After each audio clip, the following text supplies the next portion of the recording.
Good afternoon and welcome. My name's Bryan. I am delighted to welcome you here today to the event on circular economy that we're hosting as part of the ASEA Future Driven Experience this month. I head up European Government Affairs for Jaguar Land Rover, and I will be your moderator this afternoon. So today we want to kind of delve into the circular economy and take a look at what it means for various sectors, including obviously our own of automotive, but also getting some case studies from some other sectors and their experiences. And we're delighted to welcome a range of experts for the panel discussion today. And in fact, I guess, more than delighted to welcome an all-female panel, which is fantastic. And apologies that I'm the male on the the event today, spoiling it for everyone. And before we get going on today's discussion, we're going to kick off with Alison Nuttall, who is JLR's Head of Sustainability Operations, who will provide us with a scene setter of the activities that we are undertaking within JLR in the circular economy space. Then we'll just delve into a kind of panel discussion, and we would like you as the audience to pose as many questions as you would like to, so don't feel shy. We're going to have microphones available for any questions that you'd like to pose as we go on with the discussion. So without further ado, I'd like to invite Alison up to give an overview of some of the activities we're undertaking at JLR. Thank you. Good afternoon. Good evening, everybody. Strong female leadership needs allies, so thank you, Michael, and you're not the odd one out at all.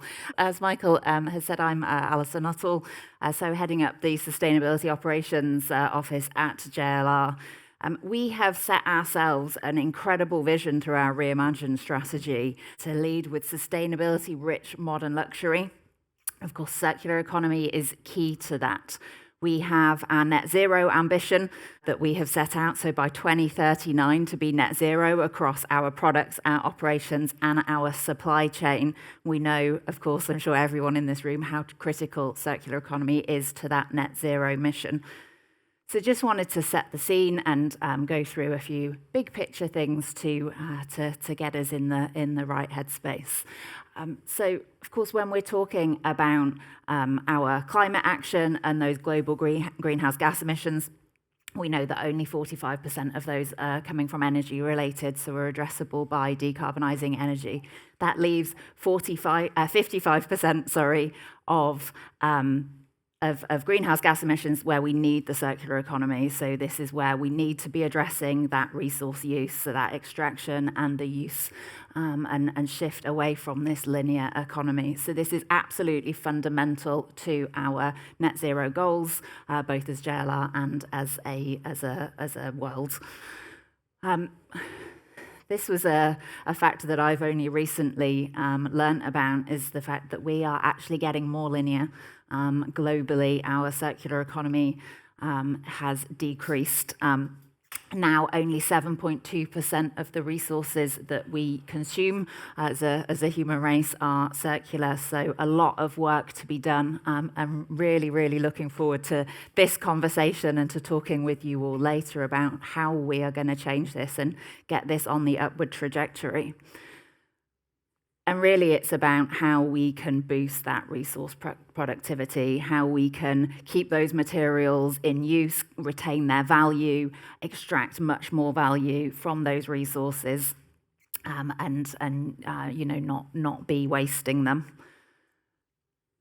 And it's tough, right? It's a really, really hard one. It's something that requires a fundamental systems change.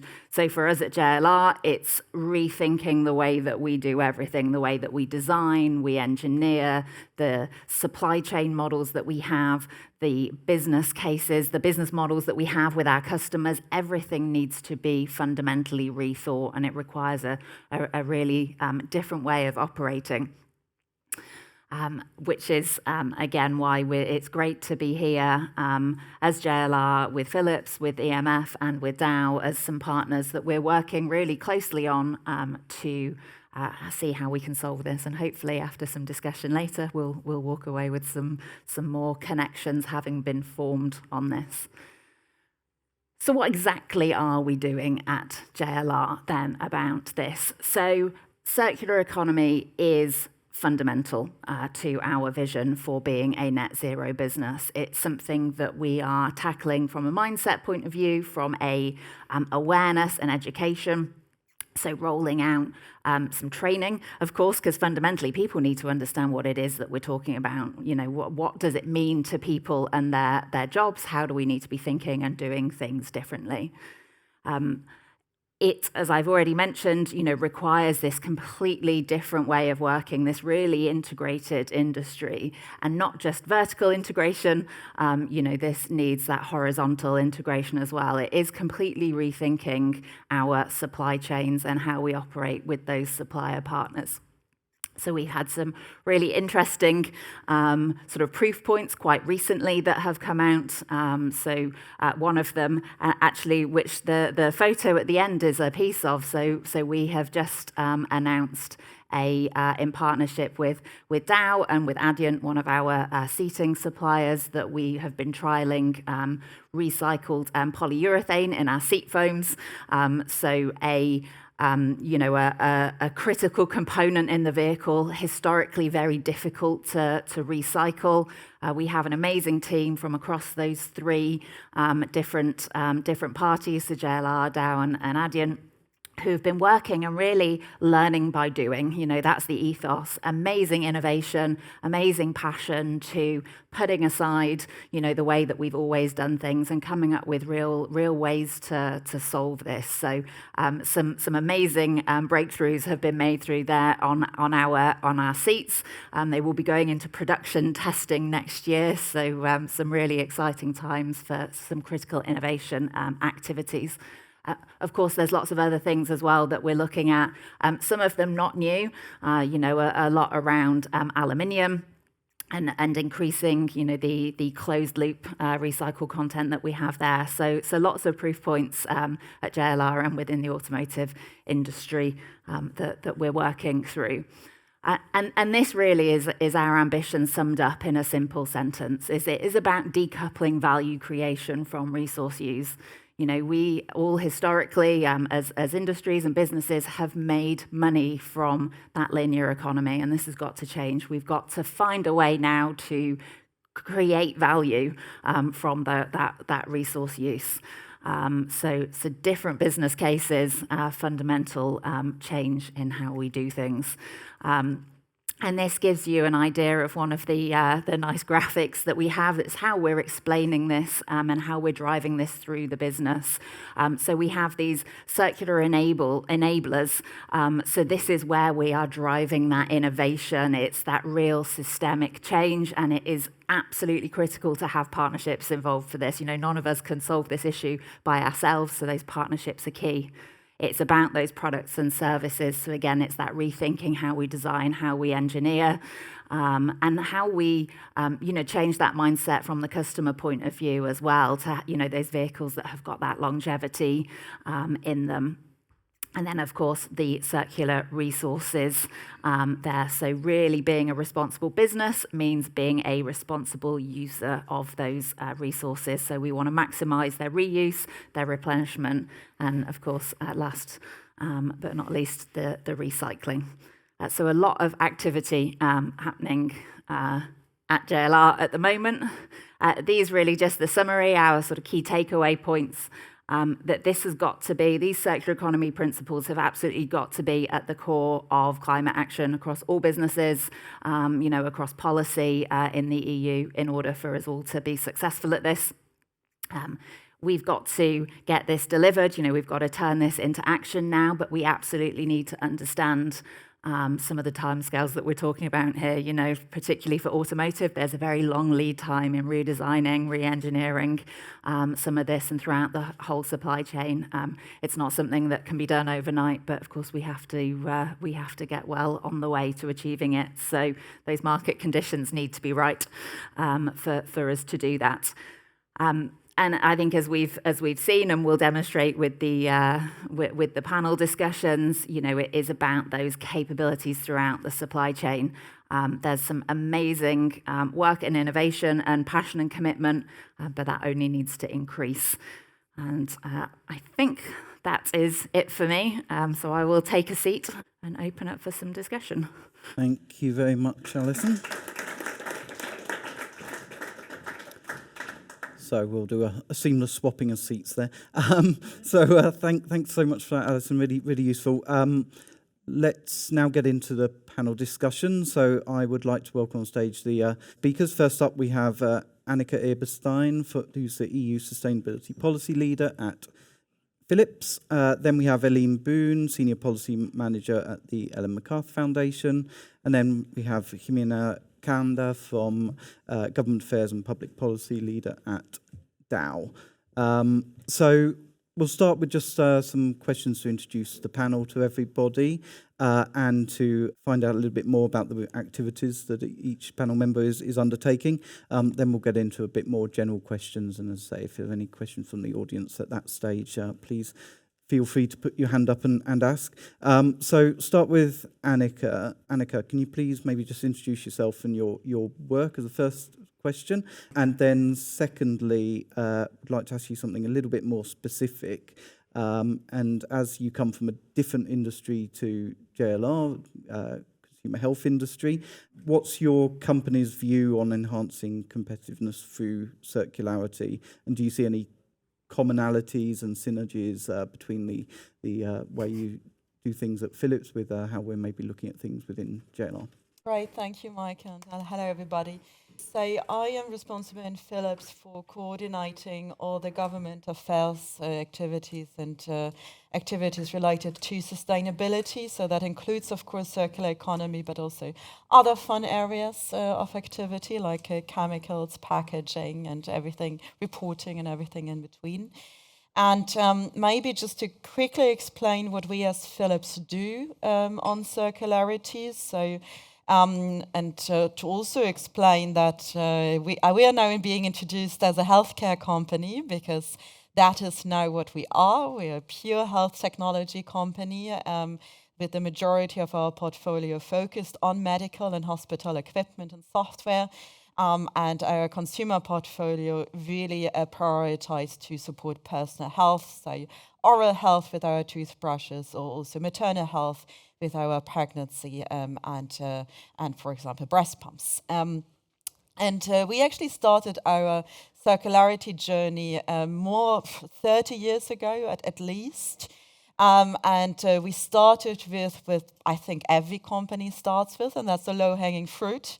In our case, the low-hanging fruit was the big equipment. So, the MRI, the CT scanner, the big image-guided surgical equipment, bigger than the stage, movable, integrated hardware, software systems, thousands of components, mostly metals, some plastics, and we started refurbishing those systems. So what we do and what we still do now is we go to the hospital that we sold the new equipment to, we pack it all up on nice wooden pallets, and then we ship it back to the Netherlands, where we have a dedicated refurbishment facility.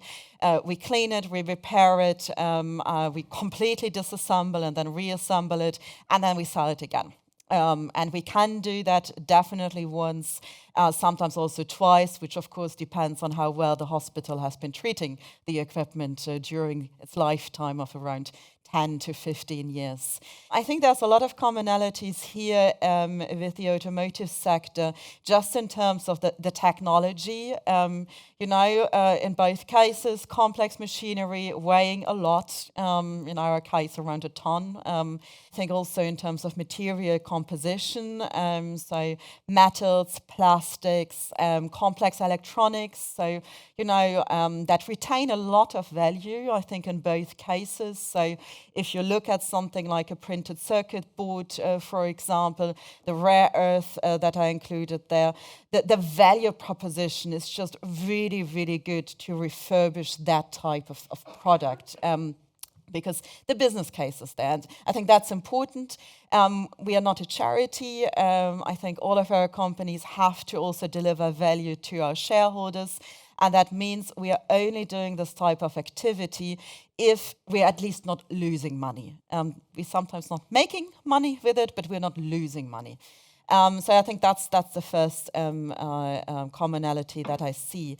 We have now set ourselves the goals that until next year, 2025, 25% of our revenue comes from circular products and services, and that all our business units have to contribute to that goal to the extent that they can. And that means we now have to extend our circular business to beyond the low-hanging fruit, where the fun really starts. And there we're looking at, for example, the smaller medical equipment, the patient monitors, for example, where the business case is much more challenging to make. Here, we cannot go to every individual hospital and send a team and deliver it back to the Netherlands. That would cost an amount that you will never be able to recuperate again. So we now have to start thinking about logistics as well, and how to facilitate those. And then this year, actually, very excitedly, we started to selling refurbished consumer products. So you can now find Philips hairdryers and Philips epilators and other consumer products, baby monitors, that have been refurbished. And that's, of course, a completely different commercial proposition, because there we are not interacting with professional customers, with the hospitals, but we now had to convince, the average consumer in the European market that they want to buy this. And I think there the lesson is you really need to give reassurance to both the customer and the consumer that the refurbished product has the same safety, quality, and performance characteristics as the new product, because that's the concern. And we do that first by giving the same commercial warranty to our refurbished products as we do for our new ones. So that's the Philips guarantee that we give. And second, when we launched the consumer products, we introduced a very aggressive marketing campaign, starting in Germany with a slogan, better than new, because that's a promise that we make. Those products are better than new because they are better for the environment. They're definitely better for your wallet too, because they are cheaper than new products. And we have seen that uptake actually is great. So we are selling these products. And I think that's a second lesson that can also be of use to the automotive sector. I stop here. I have more to say, but there are more questions too. Great, thanks, Annika. Really interesting to hear the better than you analogy. I really like that one. So moving on to Eline, again, if you can introduce yourself and your work at the Ellen MacArthur Foundation, and then would like to really understand a little bit on, I guess, your organisation's role in kind of collaborating across stakeholders, and how you view that as kind of being essential for unlocking the circular economy. And then do you have any examples of any innovative partnerships or strategies which you've been undertaking in your work, and how these can maybe be scaled up to accelerate the green transition? Yeah, thank you. First of all, thank you for the invite, and apologies. I'm feeling a bit under the weather today, so I hope I'll be as switched on as I can be, but super excited to be here. So I'm Eline Boon, indeed, with the Ellen MacArthur Foundation. I'm working in the EU policy team here in Brussels, looking into EU policy and legislation on circular economy. We are an NGO founded about 15 years ago with the sole mission to accelerate the transition towards a circular economy. We work with a broad range of stakeholders. We work with academia to develop training programs. We work with a big network of industry, including JLR and Philips, where we look really into, if we look into pilot circular business models, how can we scale these not only in Europe but also globally? And I've been trying to work across this cross-stakeholder collaboration for a couple of years. And before I wanted to dive into the collaboration part, I wanted to acknowledge the progress that has been made, though, on circular economy the past 10 years, especially the past 5 years. But as mentioned by Alison, the progress is not fast enough. We really need to accelerate, even though we're going from zero waste to a system change agenda. It seems a bit like we're taking steps backward, and we really need to dive a bit deeper. So the next decade, I think we need to look in harmonization and really looking into how cross-sectoral, but per sector, we can harmonize implementation and do this ambitiously.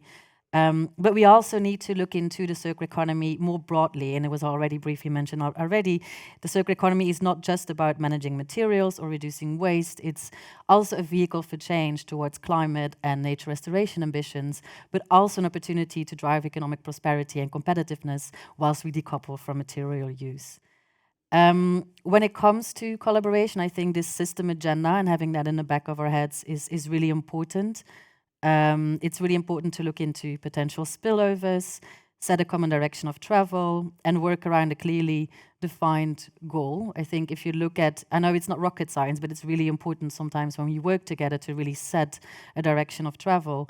For example, at the Ellen MacArthur Foundation, we have, for example, the business coalition that we launched to work on the International Treaty for Plastic Waste, but also more recently in Brussels, we started with a selection of frontrunners in our network, a roundtable where we want to discuss circular economy and what the implementation might mean, what are the barriers to change, how can we scale things, and I'm happy also to know that JLR and Philips are in that roundtable, and it's really interesting to think cross-sector and really sit together and discuss hard questions, like how are we actually going to get there from theory to actual implementation and change.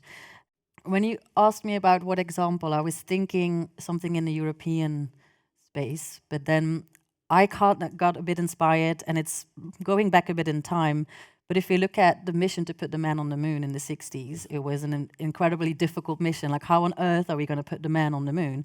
But they did manage to do that, and they did manage to incorporate every stakeholder, from policymakers to industry players, to even the cleaning staff that was working on the grounds, as we might have heard from the speeches. And I think there is a really interesting lesson to be learned from that, is to really set a time-bound goal, really get a clear vision, make sure every stakeholder feels empowered to join to get that mission delivered. And I think with the EU Green Deal, we started briefly setting a mission and a goal and going forward, but including every stakeholders, working with everyone along the line. But I think we can go even a bit more further than that with the new Commission. And I'm sure with the Clean Industrial Deal, we will take further that thinking, but really working more closely together across the board, industries working together. Like, this is great to see such a selection of cross-sector representation. And I think that's already a really great first step, and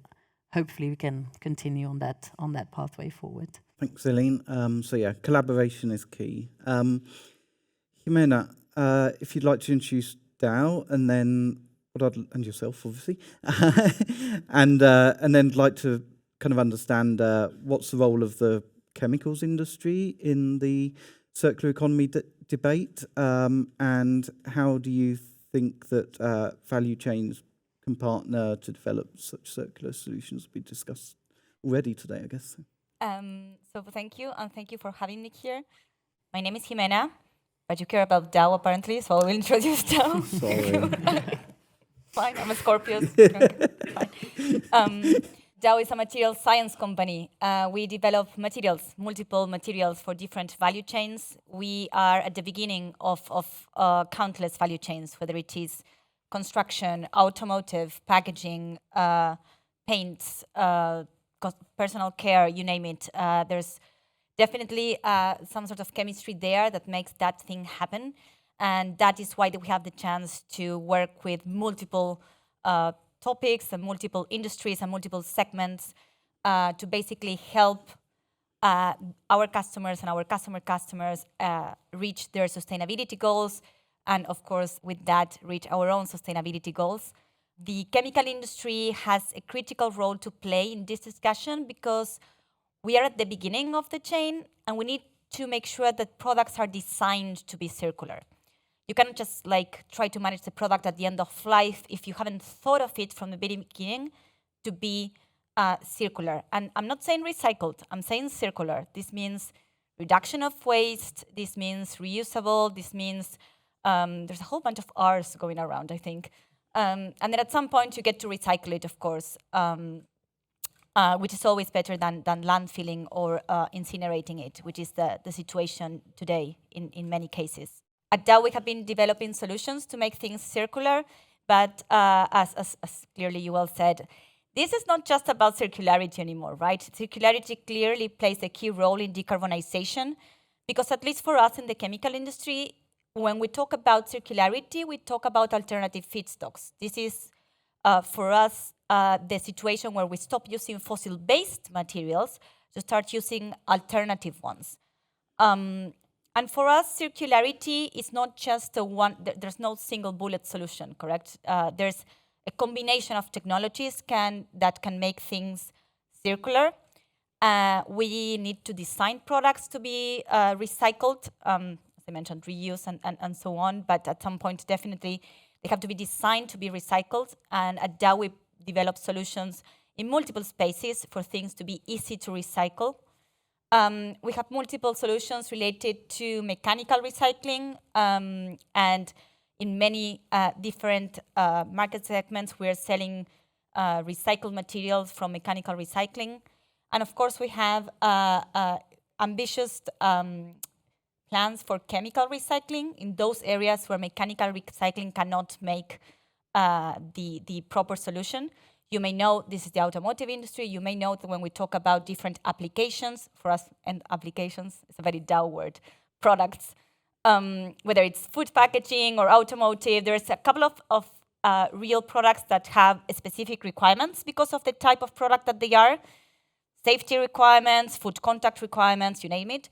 So those contact-sensitive applications, in order to get them to have circular materials, for example, well, chemical recycling can play a role there because mechanical is not quite there yet. And then, of course, we not the topic of today, but definitely the bio-based solutions out of bio-waste has a role to play in this discussion as well. So there's different solutions to get products to be circular and to incorporate recycled materials. And at Dow, we are happy to have a portfolio that addresses all those different areas. And we're in constant conversations with customers and our customers to try to have this value chain approach to circularity. The example just today, well, last week, if I'm honest, with JLR and Ardent about having circular polyurethane foams into the car seats. As a colleague would say, PU is the second largest polymer in a car. And historically, it was very hard to recycle polyurethane in a car. And now today, because of innovation and because of creativity and willingness, not of the Dow team, of the JLR team and the Ardent team, and everyone trying to put their piece of the pizza together to come to a solution and to think and rethink. And when it doesn't work, let's try again. And now we're going to have next year, hopefully going into production for circular foams into car seats, which is definitely a breakthrough and an example of how the chemical industry can support value chains to be more circular. But we're in Place de Luxembourg, so I will need to comment on the role of public policy, because if not, we would have made this in another place. But we did it here, and this fantastic event is taking place at the heart of multiple policy debates that are affecting the industry. I am not going to speak in detail of the automotive industry, because of course many of you in the audience know much more than me on this. Well, you too, and you too. But I mean, it's like audience, like you guys. But I can speak from the chemical industry standpoint, and because we are at the beginning of multiple value chains, we see different industries and what's going on. These are challenging times, as you can imagine. Public policy has a role to play, nevertheless. We believe that policies should be enabling these type of solutions. They should create an environment that allows innovation, the scale-up of circular solutions, but allowed to make the business case. There has to be a business case there for all of these circularity solutions. If we look at end of life of vehicles, mandatory recycled content for plastics, great, it's a demand pull, it creates a market. We should have mandatory recycled content for polyurethane elements as well in those plastics, because there are solutions for this. These are the kind of things that, if well done, can really help drive demand of sustainable solutions, and it should be in a technology neutral way. We cannot favor one recycling technology over the other. We need to understand that all technologies have a role to play, And policies really need to create a market so that there's a business case for Europe again, and we can restore competitiveness in the region. Sorry, I was taking notes. So, but no, really, really interesting. I like your point on not recycled but circular, and then the point on business cases. I guess is quite an interesting one, just from a being here in Brussels perspective, as you mentioned. Quite often, the regulation is forcing business or sectors to do certain things, regardless of whether we believe there is a business case or not. So, yeah, maybe that's something we can touch on as we're going along. Alison, back to you maybe now. Obviously, in the introduction, you gave an overview of how we in JLR view the circular economy as a key enabler to decarbonisation and competitiveness. But do you have any further examples of any activities we're undertaking within JLR, or would you like to maybe expand a bit on what Jimena was saying about the foam project that we've just done with Jan? Yeah, I think there's a couple of things maybe to add, and one of them related to the seat foam project, but also Annika, thinking about what you were talking about, that sort of better than new. I think one of the challenges that we have right now is changing people's perceptions about, sort of things that are circular or anything related to sustainability, to be honest, right now, that it is somehow less than, that there's sacrifices that, need to be made, that you're going to be sacrificing quality or performance. And, I think with a lot of the way that we're driving innovation and this learning by doing at JLR is actually to show that, that isn't the case, and it doesn't have to be, and certainly when it comes to something like a seat foam, such a safety critical part of the car, of course, that performance and those requirements have to be there. And so I really like what you said, Annika, about that better than new. This is different and it's a change, but it's not sacrificing something. It's not giving something up. It's just change. And well, we all know the human propensity for change is a challenge, isn't it? So there are a number of things at JLR. I guess one of the other ones to note, because it really starts to draw on that. How can you create that business case, sort of and show where the incremental value can be found is through some of the second life battery use.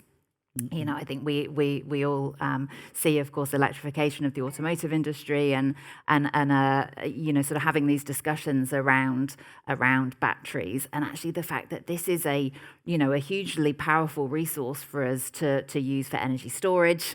With a lot of the challenges that decarbonising grids are facing, there's sort of discussions around what the future looks like there. So some of the work that we're doing at JLR is around testing and trialing what car batteries as energy storage looks like. So we did a great innovation with a startup called Eline last year that was for portable battery energy storage device. It was at Glastonbury, so if anyone's familiar with, I think probably one of the UK's biggest music festivals, and it was charging the Defender PHEVs that were part of the at Glastonbury, sort of I think taking all the music artists around. I mean, how cool is that? That is just a really cool thing, I think, to sort of see people working on is that reuse, that second life of batteries, and in such a setting was really great. There's another collaboration that we've done with a company called Wikes that is larger grid scale energy storage with second life batteries. So, a lot of things at the moment that are in those, sort of proof of concept trial stages, but lots of things to be understood and learn, and then absolutely that having that sort of the policy, that those market conditions being created is then essential. Thank you. Don't know if any of you want to give any examples from your sectors on any other projects. I think there's still lots to do. And I also do think that the pressure on European companies now to get this done is increasing. And I think for two reasons. The first is that we are now really becoming aware of how scarce resources are on this continent. I think both of our sectors were hit hard by the chips shortages a few years ago, and I think many of our companies really realized like how dependent we are on components in our supply chain in a world market, and how fragile also sometimes those supply chains are. Especially considering the geopolitical tensions that we are now seeing, and that, of course, are going to hit companies first that are manufacturing and assembling in Europe. So I think that's one driver for sure. And the second is that I think we now see that the European economy is struggling. I mean, anybody who's seeing the figures realizes that, and that competition is increasing also in all of our sectors, especially from Asia. And that's fine. We love competition. Competition is great. It's pushing us also to do better. I mean, I'm also always joking, if you want to get anything done in Philips, you start a sentence with, I heard Siemens is considering, and then they are running. But we need to, that competition needs to take place on the right level. And I think there's something like circularity is definitely moving us towards both, reducing our environmental impact, decarbonizing, and also increasing circularity. But in that transition period, definitely politics needs to set the right framework. And I think there we still have a lot of work to do. There's multiple examples on technologies that are out there. We talked about the circular polyurethane foams in car seats. At Dow, again, another division of our companies, has developed what they call self-sealing tires, which is basically, you may have heard about this, right? Like, I call them unpunchable tires. Like, if you go through, they can go through a nail and there's no hole in it. But the novelty is that the film that we're using is a silicone film that then can be easily removed, and then you can recycle the tire. So it doesn't impede recyclability of the tire, the fact that it makes it durable. So as we start looking at features and these durability elements, as again, I said circularity, I didn't say recycling everything, make things durable, but then design them to be recycled afterwards. And the tires example at Dow is trying to do that, try to make tires safer, because you could prevent an accident from the punching, but also recyclable in the end, because it's not just durable, you can tear it out and recycle the tire afterwards. Mm-mm. Thank you very much. I guess Annika just maybe touched a bit on the policy side of things, so maybe that's something that would be useful just to come back to. And Alison at the beginning mentioned that despite all the efforts, maybe we're still seeing the economy being largely linear.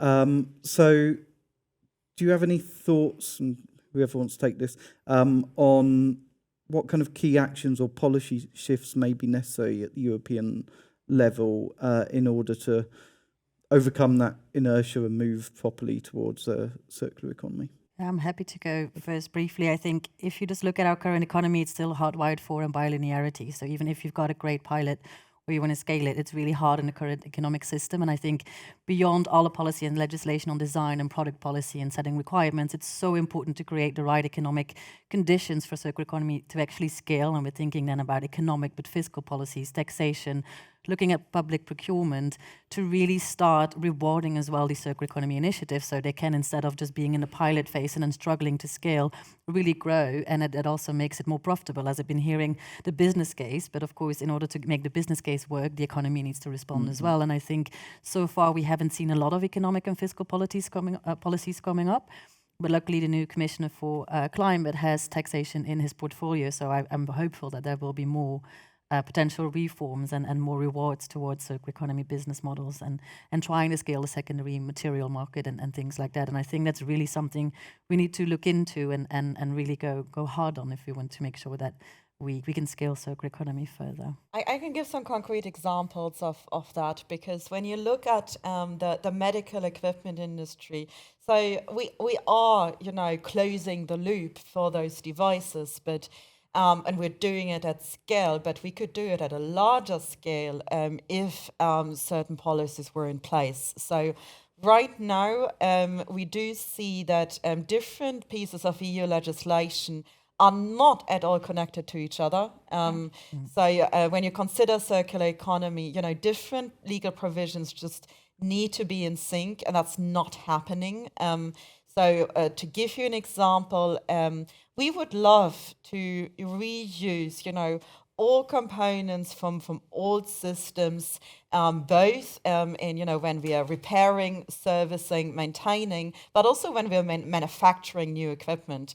And chemicals legislation right now is not allowing us to do that systematically. Certainly not for new equipment, but even when it comes to, for every ROS exemption, we have to remind policymakers again and again that, we are warehousing components for up to 50 years. And yes, that may include chemicals that are now restricted, but frankly, the environmental damage was already done when those components and those chemicals were produced. It is what it is. It's regrettable. We are, of course, supporting phasing out now, but the fact that we now destroy those components in warehouses is not going to help anybody, neither the environment nor human health.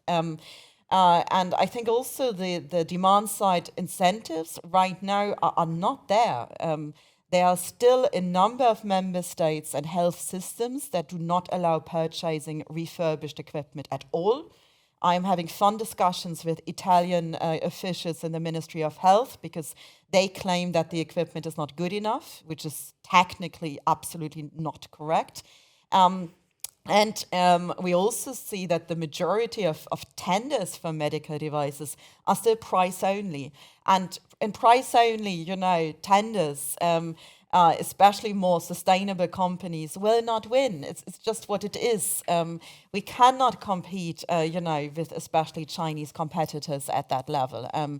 So I think there the incentives are just completely wrong, and that needs to be changed. And in the end, I think that you probably would agree that I think in the past few years, the big change is that the beginning of the circular economy debate, again, you correct me because you know way more about this. We were talking about the management of the waste. What do we do with the waste? And circular economy started as a solution for the waste management.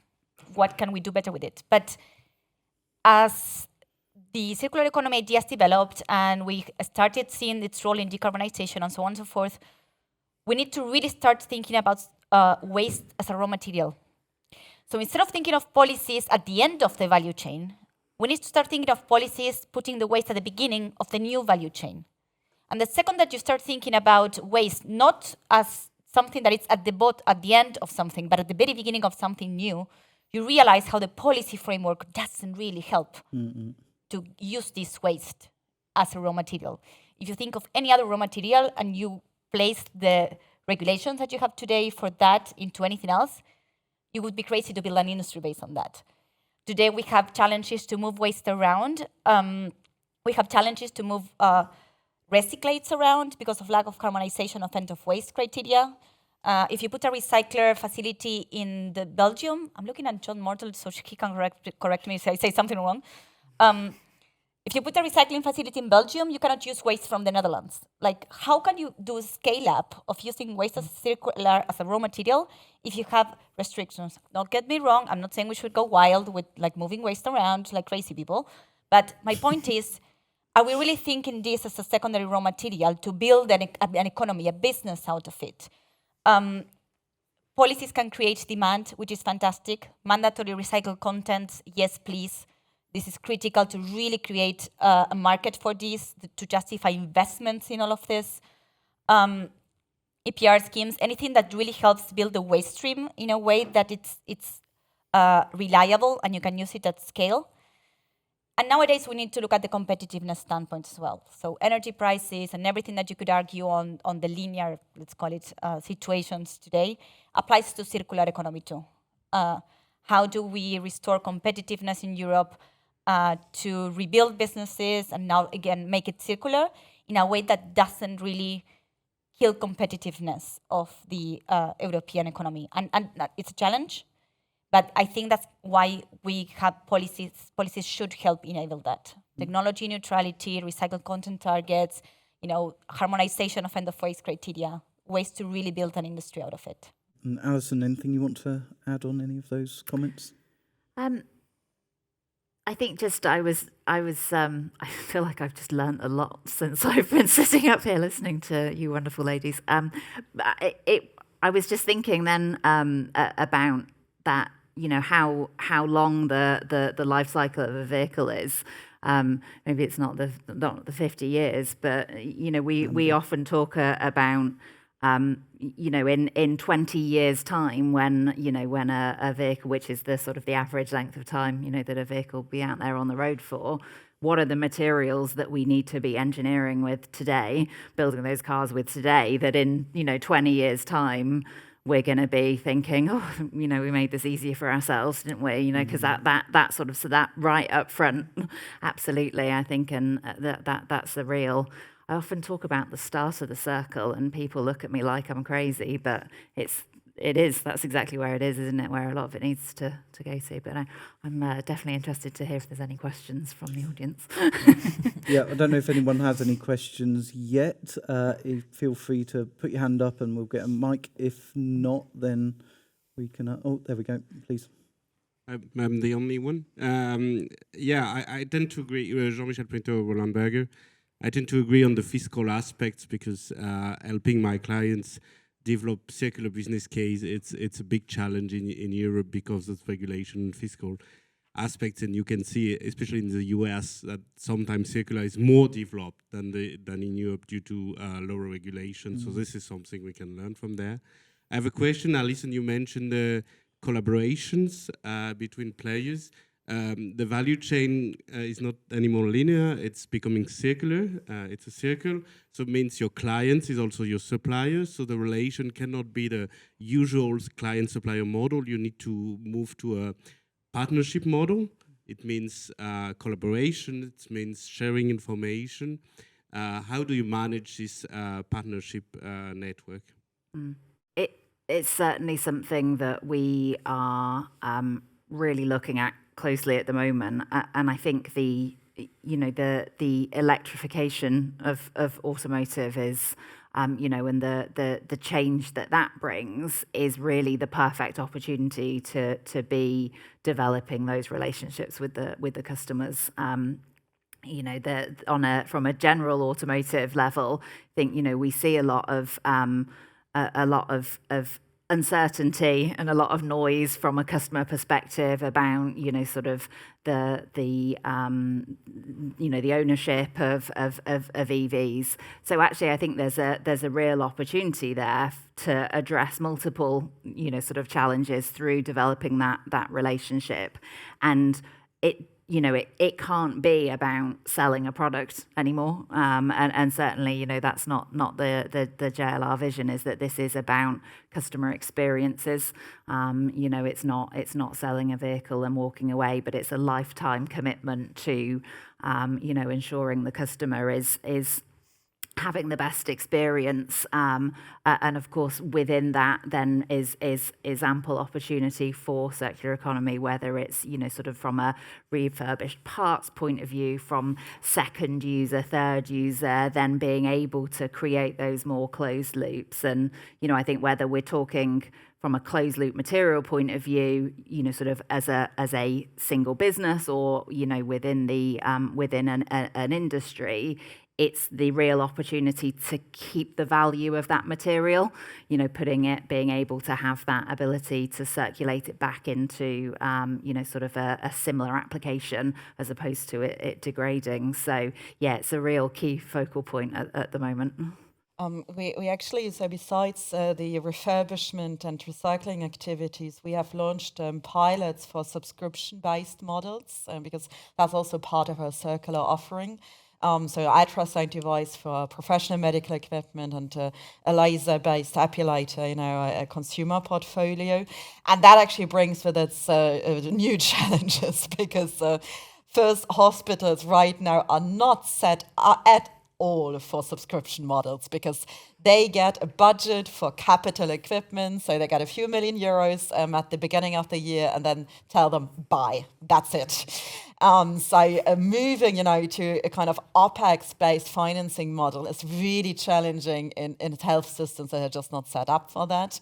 And on the consumer side, especially for something like epilators, toothbrushes, and so on, people get a little bit icked out by the hygiene aspect also. So lots of education to be made, and actually cleaning is one of the most important steps in our refurbishment process as well. Because no, it's I mean, we're laughing, but it's really one hair found in a refurbished product can destroy the entire business model. So that's the kind of thing you don't think about first, but it's really important.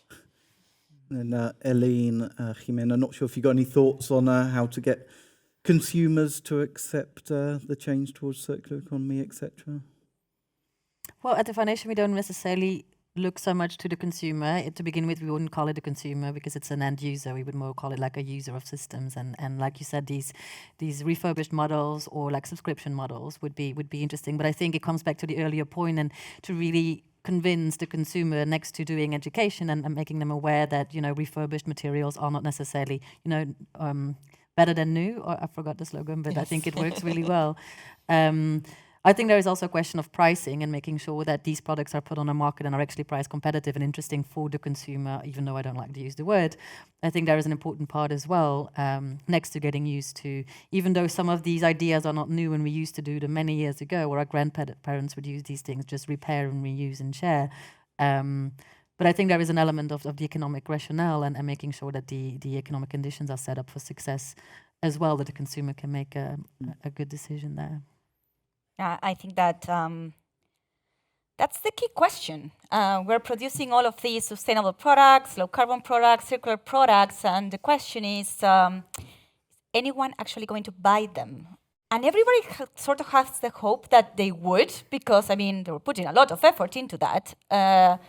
And you probably could discuss the same on electric vehicles as one of the most, maybe at the forefront of trends in terms of sustainable alternatives to the traditional ways of consuming. But I think it's a key question that everyone has. And I think it opens the discussion of who is paying for the transition. So we're talking about this transition to a more sustainable economy, a low carbon economy, a decarbonized economy, circular economy. This is expensive stuff to do. It needs investment, it needs innovation, it needs trial and error until you get where you need to go. It needs iterations, it needs technologies that maybe are not even invented today. And it's expensive stuff to do. Question is, how do we make sure that everyone transitions to a circular economy? And it's not just those that can afford the transition to a circular economy. So when we look at circular or sustainable economy, of course, so this really speaks to definitely the price element. We need to understand how the price will interact. We need to, as she mentioned as well, like in tax incentives or financial tools that allow sustainable products to be affordable as well. And we need to really understand how regulation can really mess up the cost structure of all of this. And I can give you 10 examples on how critical discussions, very technical discussions in very niche points of the European legal framework can really mess up cost structure of circular economy. Today, live, there's discussions on how to do the accounting of recycled content targets, and it will take one article to make the difference between a go, no go for a business case for circular economy in Europe. And it's buried in an implementing act on an unrelated regulation that it will define circular economy for every single application, and whether making circular economy is possible from a cost perspective, possible, justifying the investments, making it affordable products, or it kills the business. And that's a regulatory decision happening in Brussels today. I also think that investment is currently not being channeled into circular business models.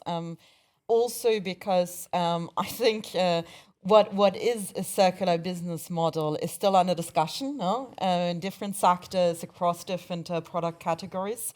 The Commission is trying to change that with the EU taxonomy, which is not fit for purpose. To be very clear, the Delegated Act for Circular Activities is dreadful. I mean, I'm also saying that because right now, if you refurbish a medical equipment, it's not considered a circular activity, because the product includes substances that are restricted under REACH or RoHS, even if we have an exemption for it for good clinical reasons. So already that gets my heart rate going. But I do think there's also, in fact, more work to be done to actually develop measurements and indicators for circularity, to have that comparison and to also help investors choose wisely. So, I mean, the World Business Council is currently doing work on a global circularity protocol. And I think that kind of work is needed. We as fellows are participating. We hope that also colleagues from the automotive sector are there, because we need to create that benchmark and that those KPIs, you know, to also keep ourselves accountable. And unfortunately, the way the world is working is that, you know, capital is only coming to things that are measurable. Nice to hear that there are other industries that have contradictory regulations imposed on them as well. I guess the other aspect, maybe the question was on collaboration, and I guess at the Ellen MacArthur Foundation, maybe especially, that's obviously part and parcel of what you're trying to drive forward, Eline. So don't know if there's anything further you'd like to say on how maybe we can try to drive collaboration across sectors, to try and either enhance circularity itself or set new global benchmarks. Don't know if there's anything you'd like to maybe add on that, or anyone else on the panel. Yeah, I think what you just said there, the global benchmarks are quite interesting and quite an interesting point to elevate, and also the work you just mentioned from the World Business Council. I think an example, and I keep going back to plastics, that this was one of our flagship projects which we started 10 years ago, where we first tested this whole cross-stakeholder collaboration, where we started up with something that we called the Global Commitment, which had a clear vision, clear targets, clear action setting, where we worked with so many companies, but also member states of Europe, but also countries globally, to really track progress and measure what is needed to get where we need to go for a circular economy for plastics. That then was further fleshed out into working under the global vision, but acting more what the local needs are, and trying to really bridge the gap of, okay, if this is what the industry needs to move forward and these are the barriers, this is what the policy action that needs to happen in order to bridge those gaps and these vehicles or these roadblocks. So I think that's a really important one. I think just keeping conversating between policymakers and industry. I feel like often now, still today, there is some thought that well, two different languages are maybe being spoken, and the collaboration or the conversation is not always going as smoothly as we would want to be. As I'm hearing also these examples as, oh, it's great, there is ambitious legislation, but actually in practice it's unworkable and it's actually hindering me more than it's actually moving me forward.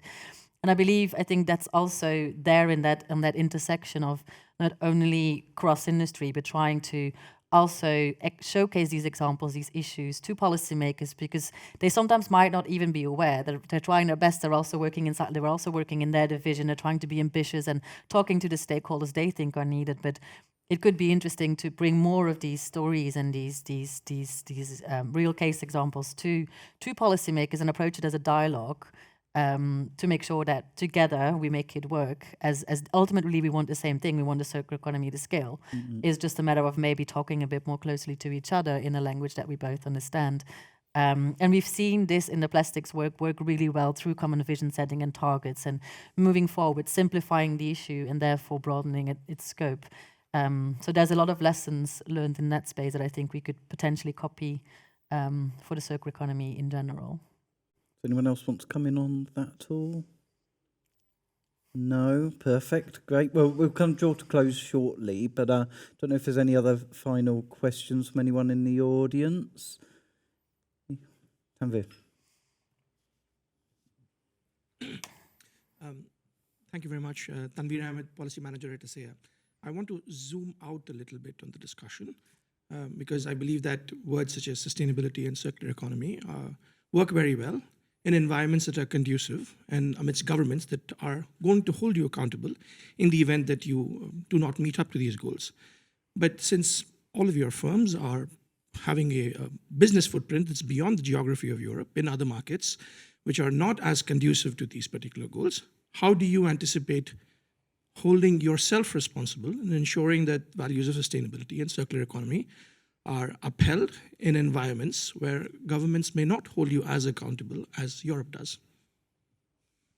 Anybody can take it. I can start, and then maybe Alison wants to comment on that too. Our now global sustainability and ESG commitments are global. So we uphold the same principles and standards in, our manufacturing site in Batam, Indonesia, or in India or the United States, as we do in the Netherlands and in Germany and Austria. So there we are not making any compromises. Also within our supply chain, we have a very ambitious supplier sustainability program where we work with our tier 1 suppliers, and they have to make the same commitments that we do in terms of decarbonization, in terms of also labor conditions, human rights, and so on. We check on that, we provide them with training, and we also make sure that they do the same with their tier 1 suppliers, because that's the idea. And then the second is, I slightly challenge your premise, because when I look, for example, at the United States, in certain ways, for example, we started refurbishment of some of our small equipment. So we started definitely the large capital equipment refurbishment in Europe, in the Netherlands. For the small equipment, we actually started it in the United States. Because, we anyways had a manufacturing site there, like we had, logistics partners, and it just worked. It was fine. The White House has or used to have a very ambitious call for action on decarbonization of US hospitals and the US health sectors. In Europe, we don't have that. I mean, let's see what the US is now doing. At least the last administration was very keen on that. China is pushing forward with greening their health systems and their hospitals at a speed that, European hospitals haven't even realized there's a problem. So I think we also shouldn't dream that we as Europe are so sustainable and that the rest of the world is not catching up. Also, our non-EU competitors will come. I mean, now we have the edge, but honestly, in 5 to 10 years, I may be sitting there and say, yeah, we are maybe falling behind.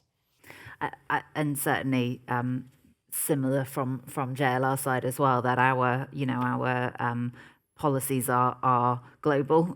So certainly when we're setting those standards and the ambitions and the targets at a JLR enterprise level, it is for global. And same as with Philips in terms of the supply chain as well. So we have supplier code of conduct, that applies to all suppliers. So covers the whole supply chain, that is about our expectations of suppliers being on this journey with us to deliver, these standards that we have set ourselves. And I also agree. I think the sort of regional variance that we see is maybe not what we would have classically thought it was a few years ago. From a parent group company point of view as well, of course, JLR part of the Tata Group, who have set out a very clear ambition to be, one of the most sustainable groups of companies in the world globally. So having, that drive coming there as well is I think really helpful in terms of making sure that we're able to hold ourselves to account. But if I may, so same thing about Dow operating in the world, equally the same, yes, so echo that. But it's a brilliant point, the concept that sometimes I think you policymakers forget, which is the fact that, well, at least our operations, but I want to bet that yours as well, like we have global value chains, right? We don't have necessarily an end-to-end in Europe. Like it's global value chains, complex value chains. in my opinion, one of the reasons why the taxonomy fails is because it doesn't look at the value chain, how it connects with each other. And as we start looking at different sustainability requirements and recycled content and low carbon discussions and so on, definitely enforcement will have to play a role in all of this to make sure that we have level playing fields, that we have fair trade, and that we can verify claims that we say. So there's going to be a role for that happening, I see. I can foresee some discussions already happening, right, in the trade space. Who's a trade expert? She's a trade expert. In the trade space in terms of sustainable trade and tariff quotes and so on how you contribute from a trade perspective to the sustainable revolution. So I would definitely see some discussions there, but to her point, like there's efforts around the world, and despite the current situation where we may see some reshoring, American term, sorry, we use it like a lot. And the notion of a strategic autonomy in the EU and so on, and circular economy, to be honest, being seen as well from a strategic autonomy perspective, kind of like we produce waste, let's use it. I think that we will still have global value chains, and that we advocate for global value chains, and we need to make sure that as we start adding this complexity in regulatory frameworks, we have this sort of level playing field for regardless of where the product is produced. Great. So I think with that, we'll kind of start to tie up now. I guess just concluding remarks from anyone that would like to offer any, whether you've got a key final takeaway or you'd like to see something that done at the European policy level that you think's missing, etc. So, Alison, maybe if you want to start, if there's any takeaways you'd like to give to the audience. I think I will leave the policy bit to our friends on the other chairs here. It's definitely not my area of expertise, but I think the thing for me that is really the key bit to take away from this and that's come out clearly is actually the role that innovation has to play in all of this, whether it is new ideas that certainly are needed, or actually it is scaling up and implementing those ideas that we've already got. And of course, policy is a key enabler to that. We've got to be creating this environment for that level of innovation to stop any backward sliding, to make sure that sort of the progress that has been made can be scaled up, and of course that's cross-sector, cross-industry, collaborative innovation at its finest that will be needed here. Great, Annika. I have this dream where I would put like all commission DGs and like all ministers of economic affairs, finance and health into a room for 24 hours, close the door, and at the end of it, they have to come out with like an agreed legal framework and a vision for circularity of medical technology.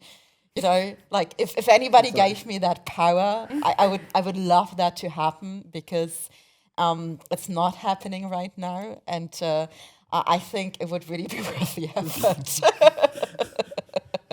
Not sure how many would come out alive. That'd be fine. We would give them water. Eline. Yeah, I was thinking, hearing that, one of the points I made as well was also breaking silos, more harmonized approach, a systemic approach. Let's not forget to keep that in the back of our head. The importance of economic and fiscal policy, increased dialogue and collaboration, and definitely as well to the last question, EU in a global context and indeed like international supply chains. Let's not forget that when we talk EU policy as well. Jimena? No, from my side, I think that we need to acknowledge that everybody seems to agree on where we need to go. Like, and the four of us in the end, we can discuss, a little bit more of this, a little bit more of that. I bet you can sit other four people from different sectors, different points of the value chain. You can even sit some of the friends of DG, there's some friends in DGs. They will still agree on where we need to go. And yet we're not there yet. So we need to keep talking and thinking outside the box and looking at this from different perspectives, talking from different sectors, and trying to get to a common solution. And for me is, what is the problem that you're trying to solve? Because it's not about this regulation or that technology or the other technology. It's like, where do we want to be? What's our moonshot, to her point? Like in 2050, in 100 years, where do we see ourselves? Well, me, I'm not going to be here, but someone should, maybe. But point is, hopefully, that's kind of the answer that we need here. And then how do we get there? And the point is that everyone gets there. Industry has a role to play, and we are not opposing neither regulations or ideas or the debates that are coming, but there's room for everyone in the debate, and we really need to try to get to solutions that allow everyone to get to a sustainable transition. Great, thank you. Thank you, everybody in the audience. Thank you to the panelists, Alison, Annika, Eline and Jimena. If you can offer a quick round of applause, that would be great.